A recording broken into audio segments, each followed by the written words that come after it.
Morning students, welcome to my YouTube channel. Yesterday I told you about harvesting. Today also discuss the same topic. So let's start it. These days combines are being used in large farms for harvesting related operation. A combine is a huge machine which cuts the standing cereal crop in the field, threshes it and separates the chaff from grain in one operation. That means combine cut the crops and threshes it in one operation. इसका मतलब कि combine से जब हम cutting करते हैं, cutting के साथ साथ ये थ्रेसिंग का भी काम करते हैं, यानी दोनों काम साथ में करते हैं। That's why here written in one operation. या another way you can say combine are use for both harvesting and threshing. This grain is clean and can be directly filled in gunny bags and there is no need of winnowing। यानी जब combine से cutting करते हैं तो अनाज हमें बिल्कुल neat and clean मिलता है, उसको डायरेक्टली हम गनी बैग्स दैट मीन्स बोरे में फिल कर सकते हैं। And there is no need of winnowing, यानी फिर हमें विनोइंग प्रोसेस की ज़रूरत नहीं पड़ेगी।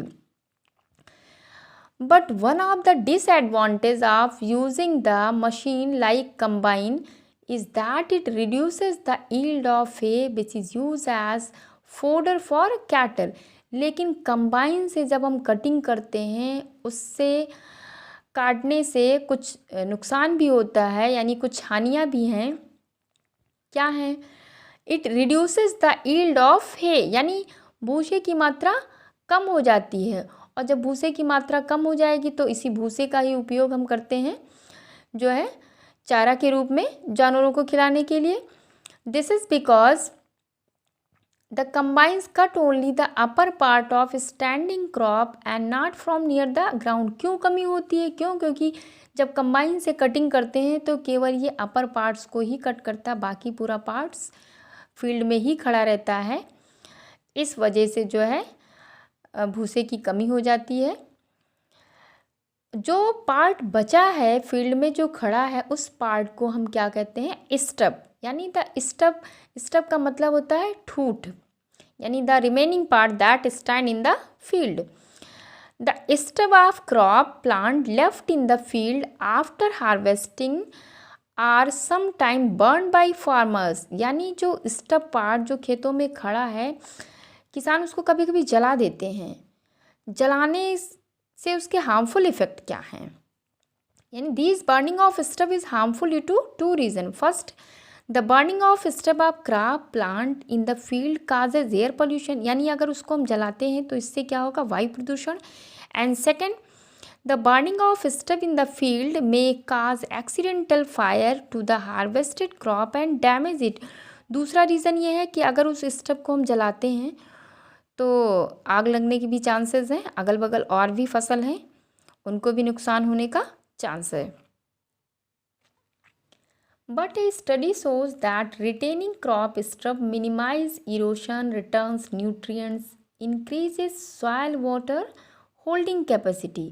यानी कह रहा है कि अगर उस स्टब पार्ट को हम खेत में ही मिक्स कर देते हैं तो इससे क्या होगा कि सॉइल इरोशन की कंडीशन कम होगी, साथ साथ जिन न्यूट्रिएंट्स की कमी हुई थी उसकी भी फुलफिलिंग हो जाएगी। साथ साथ जो है मिट्टी जो है वाटर को एब्जॉर्ब करने की कैपेसिटी बढ़ जाएगी। Also technology is being developed for using the stubs to make ethanol which is use as biofuel as a substitutes of petrol. साथ साथ उस स्टब से एथेनॉल भी बनाते हैं। उस एथेनॉल का उपयोग हम बायोफ्यूल के रूप में करते हैं as a substitutes of petrol. In the last some होमो given that related to irrigation and weeds topic that I told you in previous video. First question, out of drip system and sprinkle system of irrigation which one is more suitable। यानी first को आपका part है for uneven land. Uneven land के लिए किस तरीके के system की ज़रूरत है? ड्रिप सिस्टम या स्प्रिंकल सिस्टम आपको राइट करना है। और बी में कह रहा है सैंडी सॉइल के लिए कैसा होना चाहिए? कौन सा सिस्टम यूज़ करेंगे? And see for watering fruit plants. Second question, name 2 traditional methods of irrigation and 2 modern methods of irrigation. यानी सिंचाई के 2 ट्रेडिशनल मैथड्स राइट करिए और 2 मॉडर्न मैथड्स राइट करिए। Next question, what is irrigation and why is necessary. सिंचाई क्या है, क्यों ये ज़रूरी है। नेक्स्ट क्वेश्चन नंबर 4,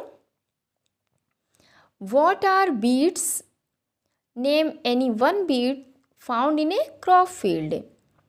खरपतवार क्या है और किन्हीं एक खरपतवार को एग्जाम्पल राइट करिए। Question 5, what is weeding, weeding क्या है। Next question, what are weedicides, name 1 weedicides. Weedicides क्या हैं और एक वीडिसाइड्स के नेम राइट करिए। So do it. Thanks for watching my video, like and subscribe it.